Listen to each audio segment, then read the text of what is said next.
आज कहा है कि भारतीय जनता की समाजवादी पार्टी के अंदर औरंगजेब की आत्मा है। तो औरंगजेब अभी नेता सदन ने विधान परिषद में भी बोला और मुख्यमंत्री ने भी औरंगजेब का जिक्र किया। देखिए, सबसे पहले तो केशव प्रसाद मौर्य जी की बात कर लेते हैं। केशव प्रसाद मौर्य जी के अंदर किसकी आत्मा है? क्योंकि ना तो वो अपने समाज का और ना ही वो पिछड़े वर्ग की हित का कोई काम कर पाए हैं। तो उन्होंने क्या सवाल पूछा ये तो अहमियत नहीं रखता। मैं उनसे सवाल पूछती हूँ कि आपके अंदर कहीं पिछड़ा विरोधी और बुद्ध विरोधी आत्मा तो नहीं है? मुख्यमंत्री ने औरंगजेब के ऊपर बयान देने वाले अबू आसिम आजमी को कहा कि इसको समाजवादी पार्टी से निष्कासित करना चाहिए और इनको उत्तर प्रदेश एक बार आना चाहिए ताकि इनका इलाज हो सके। देखिए, अभी आपने अबू आजमी साहब का नाम लिया, तो अबू आजमी साहब जिस पार्टी के सदस्य हैं उनका निष्कासन वहां होगा या नहीं होगा ये उस पार्टी के राष्ट्रीय नेतृत्व तय करेंगे।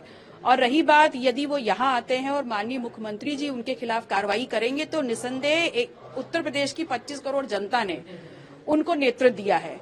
अब वो अपने इस सूबे में आने वाले किसी भी व्यक्ति के साथ क्या प्रतिक्रिया करेंगे, क्या क्रिया करेंगे, इस पे तो माननीय योगी जी ही बेहतर बोल सकते हैं। आप किस तरह से औरंगजेब के बयान को देखती हैं? क्या आप औरंगजेब का महिमा मंडन करना या एक तरफ उनका विरोध, तो किस तरह से आप देखते हैं औरंगजेब को? मैं सिर्फ इतना समझती हूँ और इतना ही मेरा कहना है कि एक शासक का कोई धर्म नहीं होता और एक शासक होना ही अपने आप में धर्म है। अखिलेश यादव ने भी इसके ऊपर ट्वीट किया और उन्होंने कहा है कि विचारधारा से प्रभावित अभिव्यक्ति की स्वतंत्रता और इस तरह की चीजों का उन्होंने जिक्र किया। निसंदेह भारत देश जो है उसमें 135 करोड़ लोगों को ये संविधान ये अधिकार देता है कि हम अपने आई हुई मन में बात को अभिव्यक्त कर सकते हैं। और ऐसे में मेरे विचार से या किसी और के विचार से वो जो अभिव्यक्ति की गई है वो नकारात्मक भी हो सकती है, वो सकारात्मक भी हो सकती है। तो अभिव्यक्ति की स्वतंत्रता तो है ही, इस पे क्या टिप्पणी करना।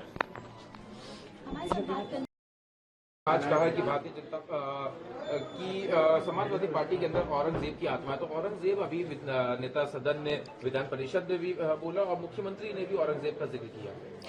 देखिए, सबसे पहले तो केशव प्रसाद मौर्य जी की बात कर लेते हैं। केशव प्रसाद मौर्य जी के अंदर किसकी आत्मा है? क्योंकि ना तो वो अपने समाज का और ना ही वो पिछड़े वर्ग की हित का कोई काम कर पाए हैं। तो उन्होंने क्या सवाल पूछा ये तो अहमियत नहीं रखता। मैं उनसे सवाल पूछती हूँ कि आपके अंदर कहीं पिछड़ा विरोधी और बुद्ध विरोधी आत्मा तो नहीं है?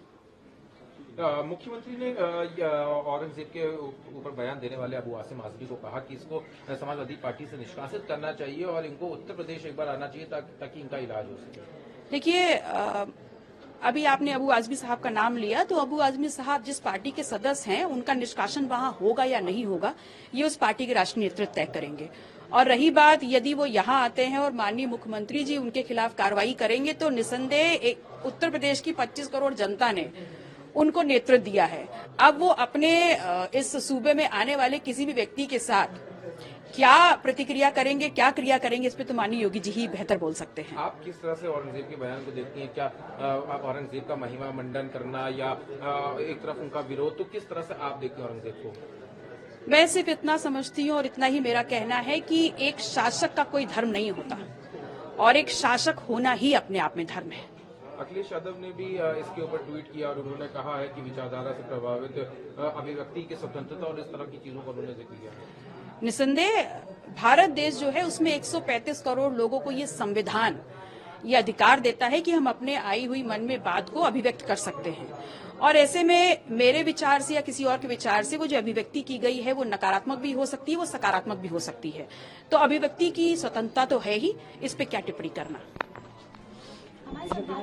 न्यूज नेशन अब व्हाट्सएप पर खबरों के ताजा अपडेट के लिए न्यूज नेशन के इस QR कोड को स्कैन करें।